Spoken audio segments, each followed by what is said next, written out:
Саламатсыздарбы, ардактуу телекөрүүчүлөр. Назарыңыздарда улуттук биринчи каналдын ыйман сабагы өз ишин баштады. Бүгүн биз сиздер менен ата эненин укук жана милдеттери, көбүрөөк милдеттери жөнүндө сөз кылууну туура көрүп турабыз. Бул үчүн куттуу студиябызга Кыргызстан мусулмандар дин башкармалыгынын фатва бөлүмүнүн ажысы Дооронбек Ажы Зайнидин уулун чакырганбыз. Куш келипсиз, агай. Алейкум ассалам ва рахматуллахи ва баракатух. Рахмат, чакырганыңызга алла разы болсун. Жана бардык мусулман бир туугандарга, көрөрмандарга жараткан Алла Тааланын тынчтыгы, мээрими, ырайымы болсун. Баарыңыздарга ассаламу алейкум ва рахматуллахи ва баракатух. Агай, айтсаңыз, алгачкы эле сурообуз мындай болсун. Ислам көз карашында жараткан жана пайгамбарынан кийинилип турган улуу зат бул ата эне экен да. Ата энени сыйлоо, ата энеге жакшы мамиле кылуу, кызмат кылуу, алардын бата дуасын алуу, өңдүү эчен баалуттар исламияттан келген да. Бул боюнча ушул студияда дагы көп сөз кылганбыз. Эми ата эненин милдеттери жөнүндө дагы сөз кылып берсек, бүгүн көрүүчүлөргө ушул боюнча сөз кылып берсеңиз. Рахмат. Алла разы болсун. Негизи жакшы тема тандапсыздар. Албетте баланын алдында бул ата эненин орду, анын ушундай мартабасы чексиз. Албетте ар бир бала болгондон кийин ал сөзсүз түрдө ата энени сөзсүз түрдө сыйлаш керек, урматташ керек. Ошону менен биргеликте ата эненин алдында дагы балага болгон өтө чоң жоопкерчиликтер бар да. Ата энеге мисалы бала берилди, эми ушул бала жараткан Алла Таала тараптан берилген бир аманат. Аманат деген билебиз, бул аманат бирөөдөн бир нерсени ала турган болсок, ошону ошондой кылып кайра тапшырып бериштик да. Анткени бул адам баласына берилген өтө чоң аманаттар бар, өтө чоң неамат, жакшылыктар бар. Аманат эле дебестен бир Алланын берген жакшылыгы дагы деп билиш керек. Ошону менен биргеликте Алланын берген сыйлыгы жана сыноосу дагы деп билишибиз керек да. Анткени бул Алла Таала тараптан берилген бул жакшылык болсо, бул жакшылык кандай гана жакшы, мисалы ата эненин жанында бала ойноп жүрсө, ата эненин ушу баланын жытын жыттаганы бул Алла Тааланын берген өтө чоң бир неаматы, жакшылыгы да. Ошону менен биргеликте дагы башка кээ бир инсандарга мына ушул нерсени берген эмес, бул дагы ал инсандарга дагы ушул нерсе дагы сыноо болуп эсептелет. Бир адамдарга Алла Таала мисалы баланы берди. Бул ошол ата эненин алдында өтө чоң бир сыноо да. Ал сыноо кандай десе, бул сыноо ошол эртең ал баланын келечектеги тагдыры, анын тарбиясы, диянат деп коет, ошол динге болгон мамилеси, Кудайды таануусу, анын башка эл менен чөйрөгө болгон мамилеси, мына ошол жаш баланын келечектеги тагдыры ошол ата эненин колунда турат. Ата эне мына ошол кандай тарбия бере турган болсо, ошол тарбияга байланыштуу келечекте дагы мына ошол адам калыптанат ата энеге окшоп эле. Ошондуктан бул бир тараптан дагы мына ушундай бул сыноо болуп. Демек, бала бир тарабынан аманат, бир тарабынан сыноо. Сыноо бир тараптан Алла Тааланын белеги. Азыр тапта көпчүлүк жаш үй бүлөлөр көбүнесе балдарын чоң энени же тайата эненин колуна таштап, же болбосо тайеке жээн ушундай жакын туугандарына таштап, же алыс эле туугандарына таштап келечек куруу үчүн, үй жай куруу үчүн четтерге иштеп кетип атат да. Бул жерде кандай болуп калат динибизде? Баланын укугу чектелип калган жокпу? Анын ата энеден кийин сурай турган, Алланын алдында айта турган сөздөрү болушу мүмкүнбү? Эми бул нерсени эки тараптуу карап көрүш керек. Кээ бир учурларда балдарды мына ушул ата энеге, чоң ата, чоң эненин алдына калтыргандагы бала үчүн өтө чоң бир пайда дагы болуп эсептелет. Азыркы күндө мисалы көпчүлүк жаштарыбыз мисалы бардыгы көпчүлүк эле Россия жергесине барып көнүп калды. Ал эми мигрант катары Россияга тез эле барып келе турган бул оңой эле болуп калды. Бир аулама деп койгондой, мисалы ааламдашуу заманы. Азыркы күндө мисалы Европага, Америкага кетип жатат мисалычы. 1 жылга, 2 жылга кетип жатат. Эми бул учурда балдарды ошол жакта эки тараптуу карап көрүш керек. Балдар ошол жака барганы пайдабы же зыянбы деген маселе да. Мисалы жаш балдарды ошол жака алып барып койсок, эми ал жактан эле ошол детский сад, бала бакчаларына тапшырат ал жакта делечи. И барып ал жакта ошолордун тарбиясын көрөт. Бул бир. Экинчиден, эгерде ошол нерсенин пайдасы бар болсо, баланы өздөрү менен чогуу эле алып кеткен жакшы. Эгерде ошол жака баргандан кийин дагы балага терс таасир тийгизе турган чөйрө боло турганбыз. Ал жакта мисалы көпчүлүк мисалы Европага барып келгендерди угуп жатабыз.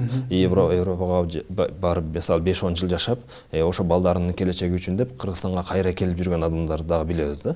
Эмнеге десе, ал жакта балдардын келечеги жок дейт. Балдарга ошо мектептен эле же болсо бала бакчадан эле башкача сезим берет. Ата-энең сени урушса, башка кылса бизге келип айткан же болсо мына телефон номерлерге чалгын деген мына ушундай ар кандай баланын зээнине терс таасир тийгизе турган нерселерди адеп акылакта үйрөтөт экен да. Эми кээ бир жерлер эми 5 кол барабар эместир. Эми толук билбейбиз. Эгерде мына ушундай кооптуу нерселер боло турган болсо, балдарды ошо ата-эненин алдына калтырган жакшы. Зарылчылыктан улам. А бирок негизи көпчүлүк учурда баланын ата-эне менен чогуу болгон жакшы. Негизинен ата-эне менен чогуу болгон жакшы. Ата-энеден кийин эле эң ишенимдүү инсандар булар чоң ата чоң эне таяк тайнелер да. Бирок берейин деген суроом бир аз түшүнүксүз болуп калды окшойт.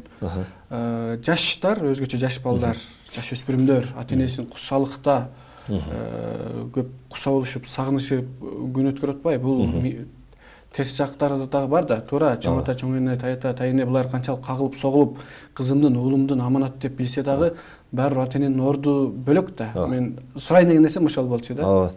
Эми көпчүлүк учурда айтып кеттик, эми жаш балдардын ата-эне менен чогуу болгон жакшы. Баары негизинен ата-эне менен чогуу болгон жакшы. Анткени эненин орду башка, атанын орду башка. Чоң ата, чоң эне алардын орду башка болот да. Ар бир нерсенин өзүнүн убактысы бар дейт го. Ошол убактысындагы нерсени бала ала албай калган себептен анда мээрим деген нерсе жок болуп калышы мүмкүн. Ошол жак коопсуздугу бар. А бирок жалпылай көпчүлүк учурда баланын ата-эне менен чогуу болгону жакшы. Эми ол акыретке барганда мүмкүн эгер мээрим албай калса, тарбия ала албай кала турган болсо, ата-энеге сөзсүз түрдө жабышып калышы мүмкүн ошондой. Зыян тийип калышы мүмкүн. Зыян тийип калышы мүмкүн. Кийинки суроо мындай болсун. Азыр кээ бир жеңил ойлуу адамдар бала төрөтүп коюп, бирок ага камкордук кылбай, камсыздоо албай, балдар үйүнө таштап кеткени же болбосо ошол ар кайсы жерге таштап атканы бир жагынан динибизде, наркыбызда жок болсо, бир жагынан кылмышта болуп калат да, болчу. Ушунун жоопкерчилиги боюнча айтып кетсеңиз. Мунун жоопкерчилик өтө чоң. Балада биринчи кезекте балада эч кандай күнөө жок бул жактачы. Көпчүлүк учурда мисалы мейли никелешкенден кийин ажырашып кеткен ал бир жөн, а бирок кээ бир учурларда зына кылып коюп, зынадан боюнда бүтүп калып, жеңил ойлуулук кылып, башка кылып, аны төрөп коюп, аны көрүнгөн жерге таштап кетип, мына ушинтип кетип калган жак. Бул жерде албетте ошо таштап кеткен адам, биринчи кезекте ошо зынага алып барган адам дагы, таштап кеткен ата дагы, таштап кеткен эне дагы өтө чоң күнөөкөр болот. Эки тараптын бирдей күнөө. Эки тараптын бирдей күнөө. Бир гана аял зат эмес. Көпчүлүк учурда бул жакта көпчүлүк учурда анткени бала ким менен болот? Эне менен, аял менен болуп калат да. Көпчүлүк учурда жаман ким? Аял. Баласын таштап кеткен ким? Бул аял болуп калат да. И ошого алып барган адам дагы карашыбыз керек да бул жакта. Ал жакка ошол кыйынчылыкка алып барган, ошентип таштап көчөдө калтырган бул эркек болот да. Эркектин милдети кандай эле? Эркектин милдети аларды жөө ичери менен камсыздоо, кийим кежеси менен ошондой эле турак жай менен камсыздоо, мына ошол эркектин милдети эле. Бирок ошол милдетин аткарбастан качып кетип калганы, жеңил ойлуулук кылганы бул өтө чоң күнөө. Жараткан алдында дагы өтө чоң жоопкер адам бул киши. Ошондуктан мындай эмеге барган, мындай кадамга барган өтө чоң күнөөлөрдөн болуп эсептелет. Ошондуктан бул нерседен сактаныш керек сөзсүз да. Азыр алдыбызда жаңы окуу жылы келатат да. Көпчүлүк ата-энелер балдарымын кийими жакшы болсун, туфлиси, ак көйнөгү, сумкасы деп аракет кылат. Жараткан ыраазы болсун, албетте бул жакшы нерсе, бала кам көргөн. Бирок жаңы окуу жылына даярдык бир эле ушулбу? Кийим кечеме өчөнүш керекпи же дагы маанилүү, руханий даярдыктар дагы керекпи? Ооба. Негизи Пайгамбарыбыз саллаллаху алейхи вассалам бир хадисте айтат, ата-эненин дейт, балага жакшы адеп акылактан өтөр бир жакшыраак берген бир белеги жок дейт да. Мурасы. Эң негизгиси мына ушул негизи жакшы адеп акылак болуш керек. Бул албетте бул биздин сыртыбыздагы көрүнгөн нерсе, ата-эне албетте мүмкүнчүлүгүнө жараша кылыш керек. Мисалы мектептин формасы албетте бул деле баягы мектептин талаптары бар, ак көйнөк кийиш керек, же болсо кара шим кийиш керек дегенчи. Эми ал нерселерди дагы кылып берген жакшы, мүмкүнчүлүгүнө жараша. мүмкүнчүлүгү жараша. Анан ата-эненин эле бир эле именно эле ушул нерсеге гана ошо көңүл буруп калганда бул туура эмес да. Баланы бир материалдык жактан гана камсыз кылып коюп, анан моралдык жагын таштап койгон бул дагы дурус эмес. Мисалы, баланы өтө жакшы кылып сонун кылып кийгизип койду, башка кылып койду, бирок бала адеп аклагы жок. Телефон менен жүрөт, башка менен кылат, окуу менен иши жок, мугалимди сыйлабайт, мугалим урушуп койсо ата-энесине арызданып келет, башка кылат. Же каяша айтып, комоюнук кылат. Ооба. Эми бул нерселер бул жакшы эмес нерсе да. Албетте ушуну менен биргеликте дагы, албетте баланын дагы ошол кийим-кечесин баарын караш керек. Бул дагы мүмкүнчүлүккө жараша ар кимдин. Бирок эң негизги кезекте бул баланын адеп аклагы менен барганда жакшы окугун эң биринчи кезекте бул азыркы учурда жаш баланын окуусу. Окуу бул кандай десе, бул окуу бул азыркы учурда кичинекей учурда бала ушул бир нерсени окуп түшүнүп кала турган болсо, ошол нерсе бул ташка баягы чегип жазгандай болуп калат да. Ташка чегип жазгандай, ошол нерсе бир окуган, ошол нерсе эсте кала берет. Ал 50-ге 60-ка чыкса деле ошол нерсе эсинде жүрө берет. Бирок жашы өтүп калгандан кийин 25-30га чыккандан кийин мисалы бала окуйм дей турган болсо, анда баягы суу менен сепкендей эле да. Күн тийсе ал нерсе сууга жазгандай эле, ал жок болуп кетет. Ошондуктан ошол кичинекей учурда ар бир нерсенин өзүнүн орду бар. Ал ошо кичинекей учур балага бир пайдасыздай болушу мүмкүн. Бирок ошол нерсеге ата-эне кызыктырып, балам сен окусаң мындай болосуң деп ошого окууга, илимге кызыктырганы бул ата-эненин эң негизги милдети болуп эсептелет. Ошол окуу учурду бул текке кетизбеш керек да. Эмне үчүн балдар мисалы 10 жыл окуйт, эч нерсе түшүнбөйт. Мисалы ошол мектепте же болсо окуган эмес, же болсо окуса деле көңүл буруу болгон эмес да. Баланы ар жактан ошо поддержка кылып, аны ошо карап туруш керек. Баланын ушу оңолуусу үчүн ушу 3 жакшы окуш үчүн 3 жактан талап болуш керек. Биринчи ата-энеден, ата-эне дагы ал ошо окуу деп артынан түрткү болуп туруш керек. Экинчиси ошол жердеги мугалиминен.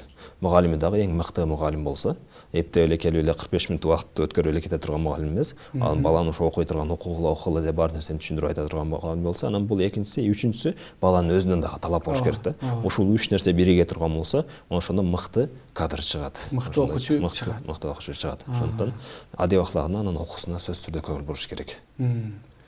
Илгери биз жаш кезде мектепте окуп жүргөндө мугалимдерибиз катуу урушуп койгондо, чамчакка кыз кылып койгондо үйгө айтып келчү эмеспиз да. Азыр ата-эне кошо кыйкырып келип, мугалимдердин кадыр баркын бир аз төмөндөтүп койгон учурлар бар да. Ооба.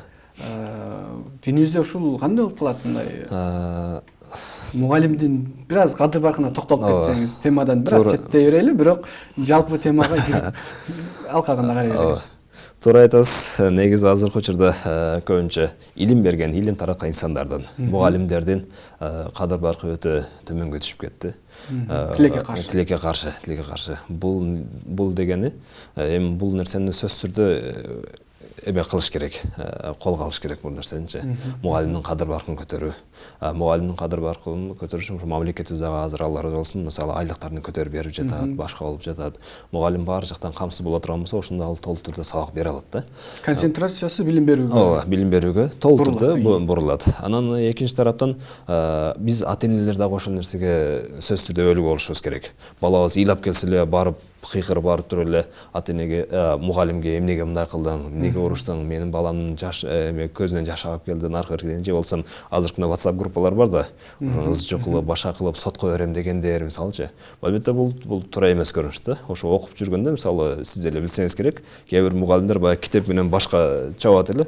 Ошо китеп качан сызгыч менен же бор менен чапканда ошо китеп качан жыртылып кетет экен, айрылып кетет экен деген эмеде отурат элек да. Мугалимдин сүрү бар эле ошол учурдачы. Бирок эми азыркы учурда билбейм, эми мугалим менен соттошкон, башка кылган. Албетте баланы деле балам деле деп эле аны көйкөлөй берсең, эртең башка чыгат дегендей да. Ошондуктан бул мугалимге дагы жакшы мамиле кылыш керек. Анткени мугалим бул илим бере турган адам. Эгерде биздин келечегибиз узун болуусун каалай турган болсок, мына ошол кайсыл тармакта болбосун илим таркаткан инсандарды сөзсүз түрдө сыйлашыбыз керек. Аларга сөзсүз түрдө мүмкүнчүлүк өбөлгө түзүп беришибиз керек. Аларга кайра поддержка кылып, ошо колдоо көрсөтүп, алардын эле басымдууларын сен мындай кылууга милдеттүүсүң, сен менин баламды тарбиялаганга милдеттүүсүң, менин баламды окуганга милдеттүүсүң. Мисалы ата-эне бул жактан өз калай балам каалаганыңды кыла бер. Мугалим бир нерсе десе мага айтып кой десе, анда бала ошол жерде эмеге чыгат да. балага башкача башкача багыт болуп калат. Мисалы ушул жерден бир окуяны айтып кетели. Осмон империясында бир султандардан бири болгон экен. Султан Сулайманбы, Кудай билет кимесе. Султан Мехметтин атасы. Султан Мехмет билесиз, ал ошо Константинияны Стамбулду багындырган өтө чоң тарыхта калган чоң император. Ал киши ошол жаштыгында өтө шок болгон экен да. Өтө шок болуп устазына дагы келечектеги император шок болуп, устазына дагы баш ийбестен, башка кылбастан, ошентип анан эч нерсе кылбат экен. Бул чоң императордун баласы болосу өзүчө. Анан устаты келип акырын ошо эмеге айтыптыр. Балаңыз ушундай бир аз бейбаш болуп жатат, баш ийбей жатат. Ошондо бир балаңызга да бир айтып койсоңуз, мен такыр айтсам укпайт. Мен атам чоң президент же болсо император дегендей кылып депчи. Анан макул деп анан сүйлөшүп алыптыр. Эртең мен сабагыңызга кирем. Кирген учурда мен дагы ошо катуу урушуп коесуз деген экен. Анан кийин ошентип эртеси күнү сабак болуптур. Баягы ханзада сабакта олтурат. Анан император өзү кирип келиптир алдына. Кечиресе сабагына кирип анан катуу урушуп коюптур анда. Эмне кирип келет сабак болуп жаткан учурда. Не бөлөсүң сабакты деп. Сабакты неге бөлөсүң депчи. Ушундай эми катуу сөздөр айтып эме кылган экен. Анан баягы бала да коркуп калыптыр да. Бул менин атам дагы урушуп атат. Сестенип калган экен. Анан кийинки сабактарын жакшы окуп калыптыр да алдагычы. Бул да бир мындай ибрат ала турган, үлгү ала турган окуя. Мугалимдин кадыр баркын көтөрүп коюшту. Бул негизи бул ата-энеден, көпчүлүк учурда ата-энеден баласы ыйлап келсе эле анын эме кыла бербеш керек. Такташ керек. Оку деп айтыш керек. Эмне болсо дагы оку деш керек. Мисалы биз медресеге көргөн учурда Рабатыл Чубак ажы барып ошо ачылышында баян кылган эле. Ата-энелер менен чогуу отурабыз. Балдарыңарды ушундай эти сиздики, сөөгү биздики деп тапшыргыла деп ошентип айткан эле да. Негизи мугалимге эме кылып аткан учурда көбүнчө ушундай болгон жакшы. Ата-эне бул жактан мугалимдин айтканын кылгын, окугун деп турса, бала дагы ортодо бир анда бир окуу пайда болот ошондо. Бул биздин салттык тарбия да баягы. Салттык тарбия. Эти сеники, сөөгү меники дегенчи. Мугалим экинчи ата-эне болгондуктан бир аз токтолдук буга. Кийинки суроо мындай болсун, соңку сурообуз. Азыр балага жакшы ат коюу дагы диний милдеттерден да. Анан негизинен балага ошол кыргыз, нукара кыргыз аттарынбы же ислам аттарбы же улуу бир улуттук лидерлердин атынанбы койгон жакшы да. Бирок тилекке каршы азыркы заманда ар кандай аттар коюлуп, кээде балдар нааразы болгондагы жагдайлар жок эмес. Бул мен кандайча аталыш бул жөн эле койбойсуңар дегендейчи. Ушул боюнча да бир аз токтолуп кетип, ошону эфирди жыйынтыктай берсек. Алла разы болсун. Негизи ата-эненин негизги милдеттеринин бири баягы айтып кеттик го, жакшы тарбия берүү, окутуу, башка кылуу. Ошону менен биргеликте жакшы ат коюу да бул ата-эненин милдети болуп эсептелет. Пайгамбарыбыз алейхиссалам хадисинде айтат: "Иннакум тудауна яумал кияма би асмаикум ва асмаи абаикум" дейт. Фахассину асмаакум. Чындыгында силер кыямат күнү өзүңөрдүн атыңар менен чакырыласыңар, жана ата-энеңердин аттары менен чакырыласыңар. Андыктан аттарыңарды жакшы койгула деп Пайгамбарыбыз алейхиссаламдын айткан көргөзмөсү бар да. Ошондон негизи ат кандай болуш керек? Атты сөзсүз түрдө мусулманча кылып кой же кыргызча кылып кой деген бул шарт эмес. Негизи жакшы. Негизги жакшы, мааниси жакшы болуш керек. Анан итбай, тезекбай, анан бир нерсе болуп эле кое берген да бул деле жакшы эмес. Ушул боюнча Азирети Умардын заманасында бир окуя болгон да. Бир бала келип арызданып келген, бир ата келген. Ата келип арызданып, ошо менин балам күнүгө урат, башка болот деген учурда анан баласын чакырган. Эмне үчүн мындай атаңды уруп атасың десе, анда мен атанын балага болгондагы милдеттери бар, ошону айтып бериңизчи дегенде, ооба ата деген балага жакшы ат коюш керек, ага илим бериш керек, анын тарбиясын жакшы керек, жакшы кызга жакшы жерден үйлөндүрүш керек дегенде, атам менин бул нерсе сиз айткан нерсенин бирин дагы аткарган эмес. Менин төрөлгөн учурда эле эми мага ушул Жоол деген ат коюп койгон. Бул Жоол деген тезектин ичиндеги бир курт экен да. Мындайча айтканда Коңуз деген өзү, Коңузбай дегендей кыскасы ошентип ат коюп койгон. Анысы ас келгенси мага тарбия дагы берген жок. Кичине эр жеткенден баштап эле колума таяк карматып талаага чыгарып койду, кой кайтарам ошондон бери. Анан кийин бир жакшы кыз дагы алып берген жок, бирөөнүн эле чөйрө кызын алып берип койду. Ушундай кылып атса мен ата-эненин да ушундай да милдеттери бар. Ошол себептен мен атамдан жакшы мамиле көрбөгөн себептен атамды урганмын деп айткан экен да. Анан Азирети Умар сенин атасына сен балаңдын алдындагы өзүң милдеттериңди аткарбапсың деп ошентип айткан экен. Негизи ата-эненин милдети эң чоң милдети балага жакшы ат коюш керек ага. Рахмат агай, атайын келип маңыздуу маек куруп бергениңиз үчүн. Кадырман телекөрүүчүлөр, ыйман сабагы өз ишин жыйынтыктады. кайрадан экран аркылуу көрүшкөнчө сак саламатта калыңыздар.